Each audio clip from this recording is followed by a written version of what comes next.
Bismillahirrahmanirrahim. Assalamualaikum warahmatullahi wabarakatuh. Apa khabar anak-anak calon STPM? Cikgu harap semuanya berada dalam keadaan sihat.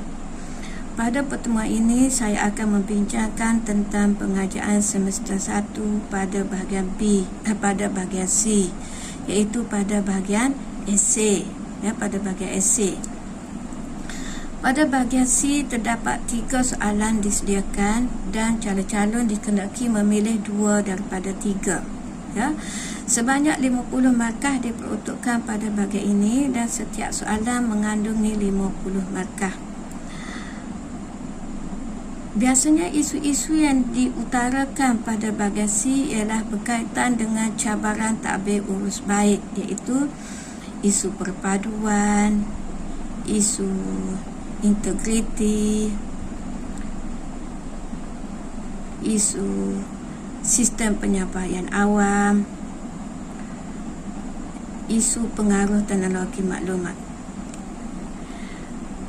Cikgu telah sediakan beberapa soalan.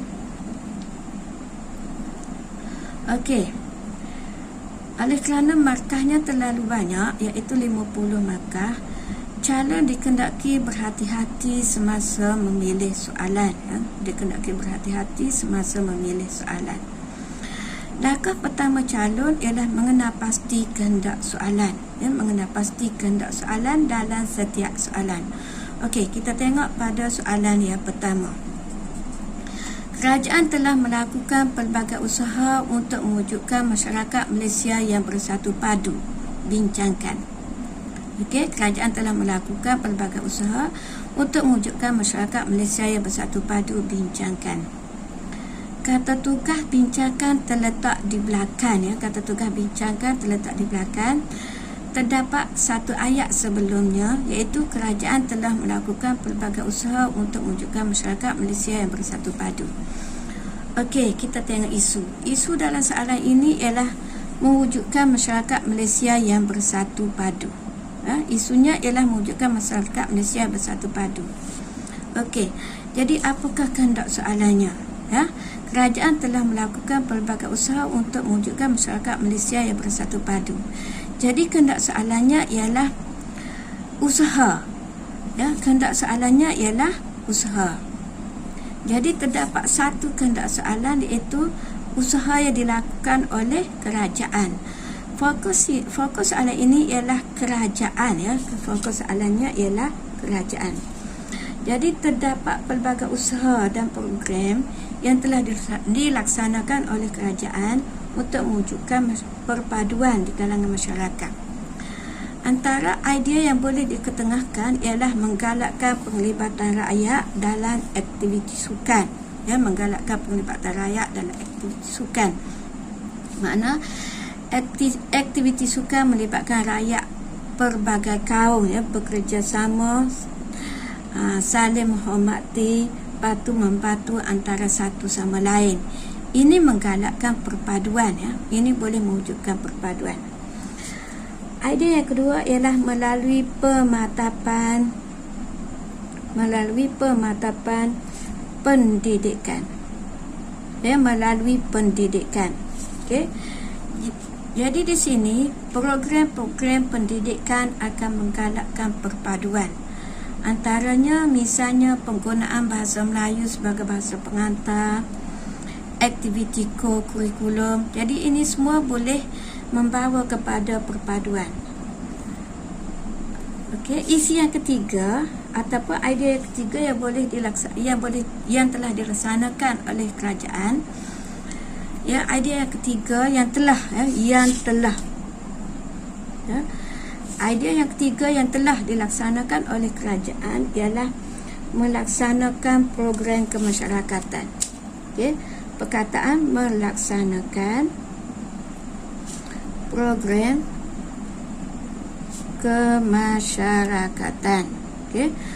Jadi program-program kemasyarakatan setempat, misalnya aktiviti gotong royong, hari terbuka, gotong royong, hari terbuka, ini semua boleh mewujudkan perpaduan. persatuan dalam masyarakat. Ini boleh mewujudkan perpaduan.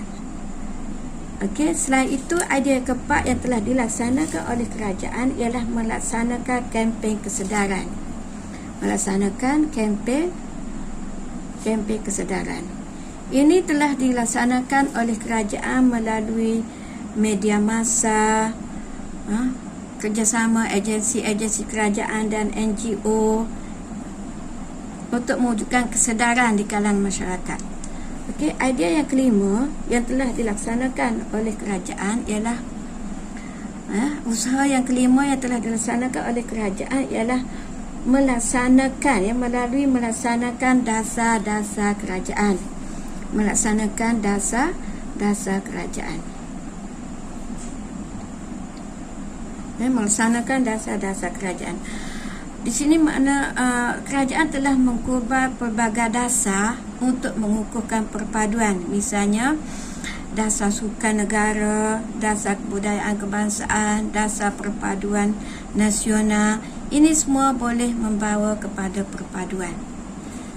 Okey, jadi di sini terdapat 5 idea yang telah dilakukan oleh kerajaan untuk mewujudkan masyarakat Malaysia yang bersatu padu. Okey, kita tengok pula pada soalan yang kedua.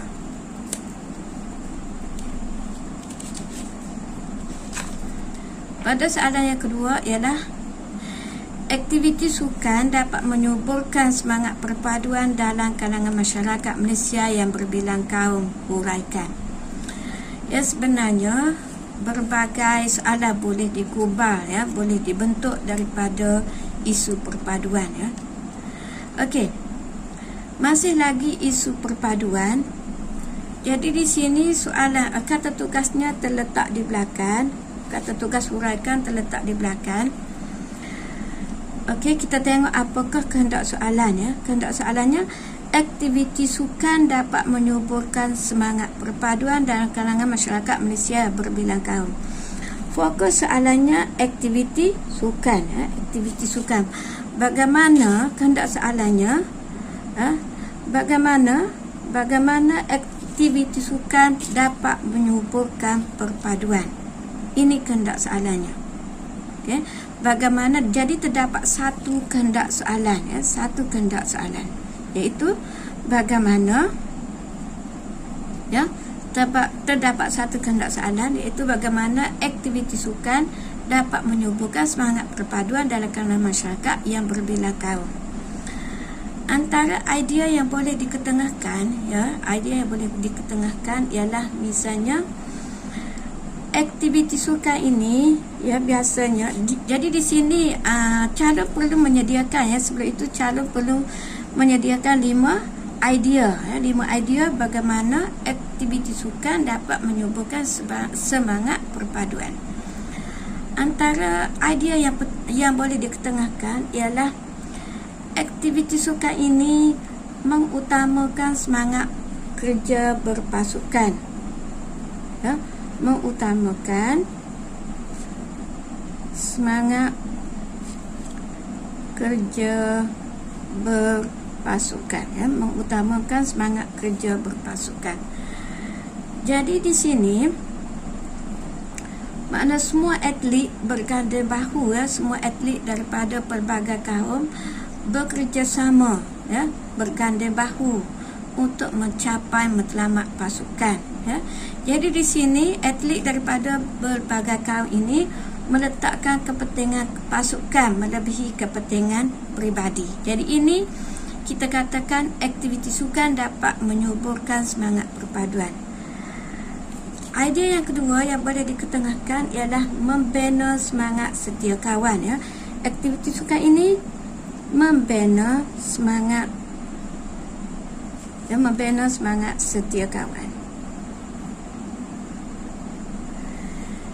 Jadi di sini melalui aktiviti sukan, atlet daripada pelbagai kaum membina rasa mempercayai, walaupun mereka daripada kaum-kaum yang berlainan, tidak ada perasaan hasad dengki ataupun curiga mencurigai. Jadi ini merapatkan silaturahim antara rakyat berbilang kaum. Idea yang ketiga yang boleh diketengahkan ialah melalui aktiviti sukan terdapat peluang memahami peluang memahami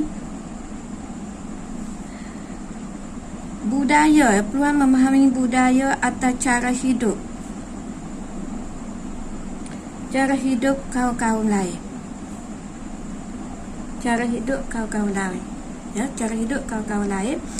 Jadi di sini pelbagai kaum mempelajari, memahami cara hidup kaum-kaum lain. Jadi akan mewujudkan sikap saling menghormati, menghargai dan menghindari perselisihan antara kaum.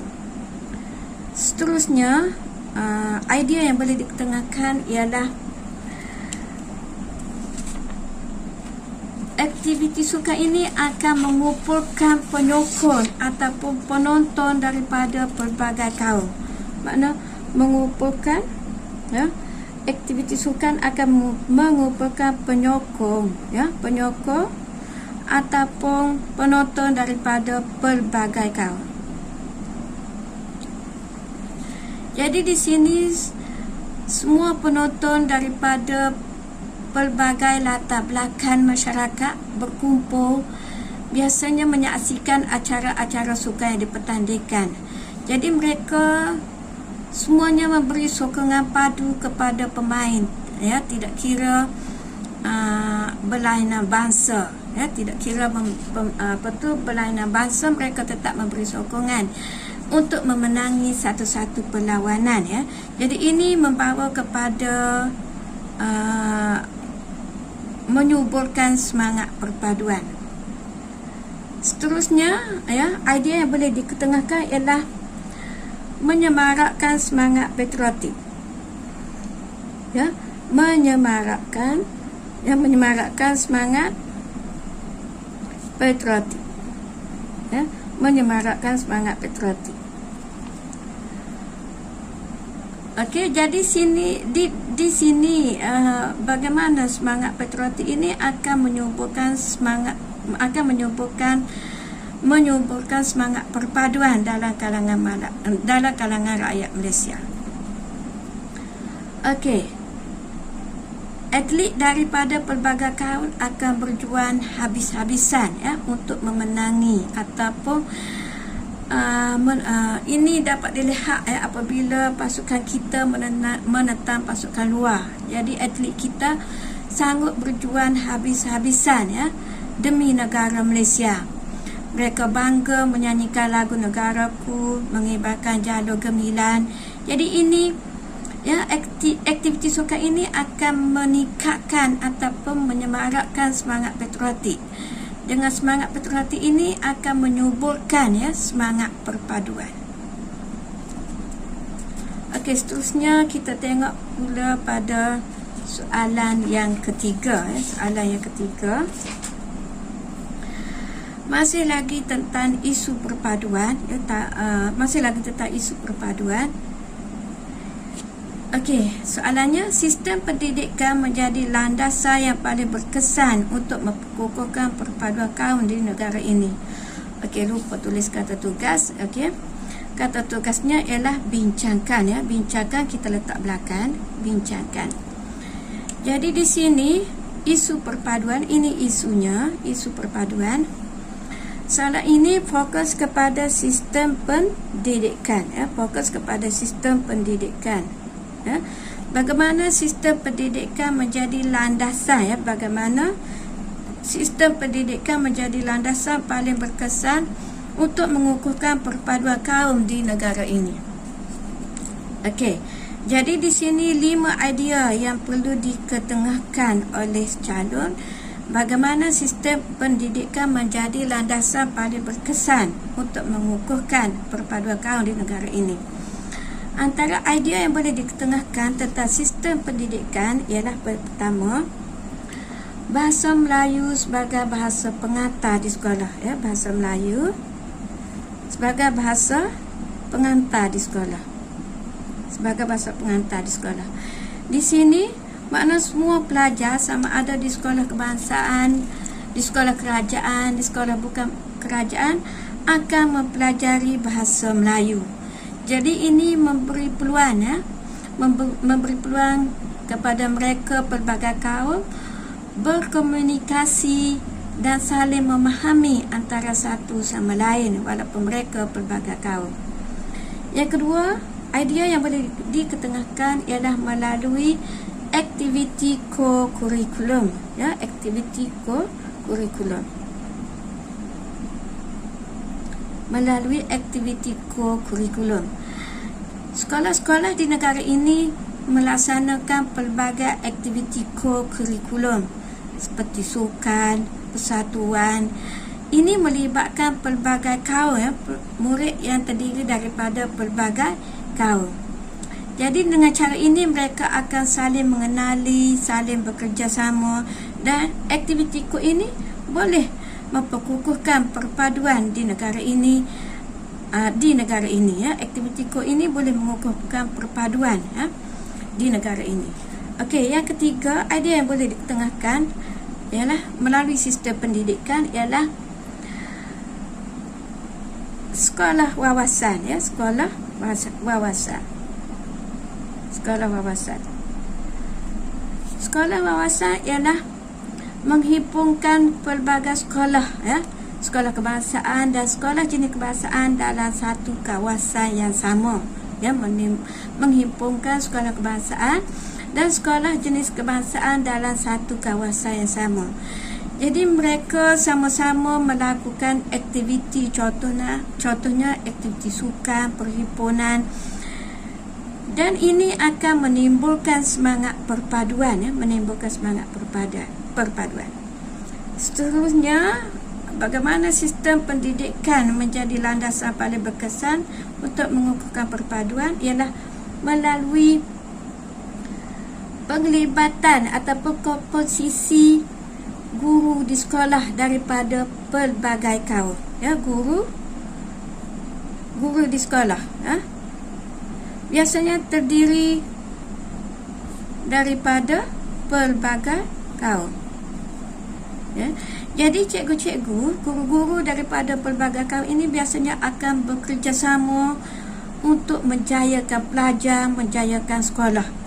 Kerjasama mereka ini biasanya akan dicontohi oleh pelajar-pelajar. Jadi ini akan membawa kepada perpaduan. Okey, 1, 2, 3, 4 Bahasa Melayu sebagai bahasa pengantar di sekolah, aktiviti co-curriculum,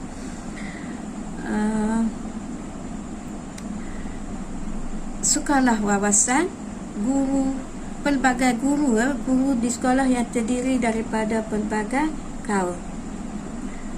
Seterusnya, idea yang seterusnya ialah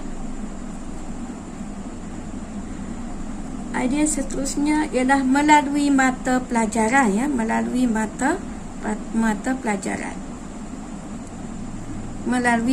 pelajaran. Biasanya di sekolah pelajar-pelajar mempelajari mata pelajaran sejarah, civic, kenegaraan Malaysia. Jadi secara teorinya mata pelajaran ini menjadi asas kepada menjadi asas dan membentuk serta menggalakkan perpaduan di kalangan pelajar-pelajar.